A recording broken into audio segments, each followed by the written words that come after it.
அனைவருக்கும் என் அன்பு வணக்கம். திருக்குறள் அறம் பேசும் நூல். ஆனால் அறத்துப்பாலை தாண்டி பொருட்பாலுக்குள் போகிற போது அது முழுக்க முழுக்க வீரத்தை பற்றி பேசுகிற ஒரு நூல் என்றும் நாம் சொல்லலாம்.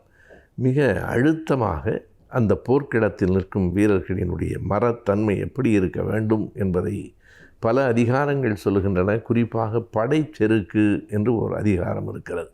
அந்த அதிகாரத்தை படிக்கிற போது பழைய பண்பாட்டு மரபு ஒன்று நமக்கு தெரிகிறது.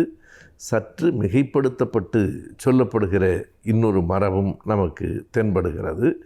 வீரத்துக்கான மிக அரிய விளக்கமும் அந்த அதிகாரத்தில் கிடைக்கிறது. அந்த அதிகாரம் இப்படி தொடங்குகிறது: என்னை முன் நில்லன்மீர் தெவ்வியர். அந்த என்னை முன் என்பதை பிரித்து படிக்கவில்லை என்றால் நமக்கு கடைசி வரைக்கும் பொருள் புரியாது. என்னை என்று எழுதினால் அது தன்னை குறிக்கிற சொல் என்பதுதான் வழக்கு. ஆனால் அந்த சொல் பிரித்து படிக்கப்பட வேண்டியது என்னை முன் அல்ல, என் ஐ முன் நில்லாதீர். ஐ என்பது தலைவன். அந்த ஐ என்றால் மன்னன். ஐ என்பது ஒரு பெருமைக்குரிய சொல்லாக ஓரெடுத்து ஒரு மொழியாக இருந்திருக்கிறது.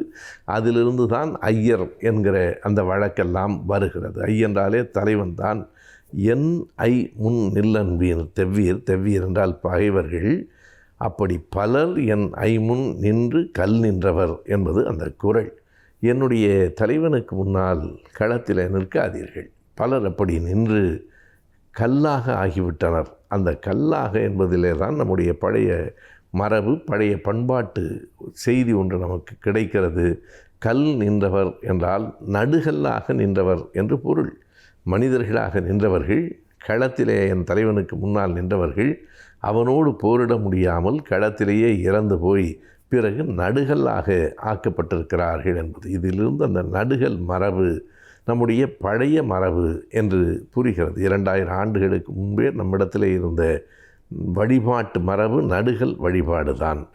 அப்போது இன்றைக்கு இருக்கிற இந்த கடவுளர்களின் பெயர்கள் அல்லது இப்போது இருக்கிற நாம் பார்க்கிற அந்த கோயில் கோபுரங்கள் எதுவும் இல்லை. பல்லவர்கள் காலத்துக்கு பிறகுதான் இந்த கோயில் கோபுரங்கள் வந்தன. அப்போது வழிபடுவதற்கு உரிய தெய்வம் எது என்றால் நடுகல் தான். நடுகல் என்பது இந்த சமுதாயத்திற்காக வாழ்ந்து இந்த மக்களுக்காக போராடி யார் தன் உயிரை நீத்தார்களோ அவர்களையே தெய்வம் என்று கருதுகிற மரபு. அதைத்தான் வள்ளுவர் இன்னொரு குறளிலும் சொன்னார்: வையத்துள் வாழ்வாங்கு வாழ்ந்தவர்கள்தான் வான்முறையில் தெய்வத்துள் வைக்கப்படும் என்று சொன்னார். எனவே என் ஐமுன் நில்லன்மீர், என்னுடைய தலைவனுக்கு முன்னால் நின்றால் நீங்கள் பிறகு நடுகல்லாக நிற்க வேண்டியிருக்கும் என்று ஒரு குறள். அடுத்த குறள் இன்னும் அழகுடையது என்று கூற வேண்டும். எது மிகச்சிறந்த வீரம்? நான் ஒரு முயலுக்கு குறிவைத்தேன், முயலை வீழ்த்து விட்டேன் என்று சொல்லுவது வீரம் இல்லை.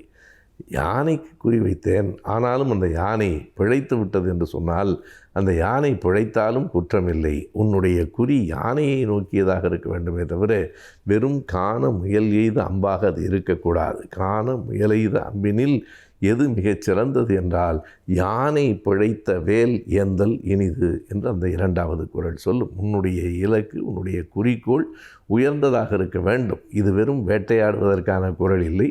இது வெறும் களத்துக்கான குறள் இல்லை. இது வாழ்க்கைக்கான குறள்.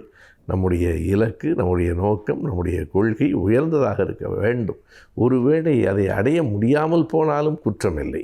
எப்படியாவது ஒரு அலுவலகத்தில் ஒரு எழுத்தராக, ஒரு தட்டச்சராக ஆகிவிட வேண்டும் என்பதுதான் என் வாழ்க்கையின் இலக்கு என்று தொடங்கி அதை பெற்றுவிடுவது பெருமையாகாது. ஒரு மிகப்பெரிய பொறுப்புக்கு நான் போக வேண்டும் என்று தொடங்கு. உன்னுடைய பயணம் பாதியிலேயே நின்று போனாலும் குற்றமில்லை. நீ சரியாக அதனை கையில் எடுத்துக்கொள்ளுகிற போதுதான் வெற்றி பெறுவாய் என்று உன்னுடைய செயலை விட உன்னுடைய நோக்கம் முதன்மையானதாக இருக்க வேண்டும் என்பது 2வது குறள். இப்படி அந்த படைச்செருக்கு முழுவதும் அந்த வீரத்தை பற்றி சொல்லுகிற குறட்பாக்கள் நிரம்பி இருக்கின்றன.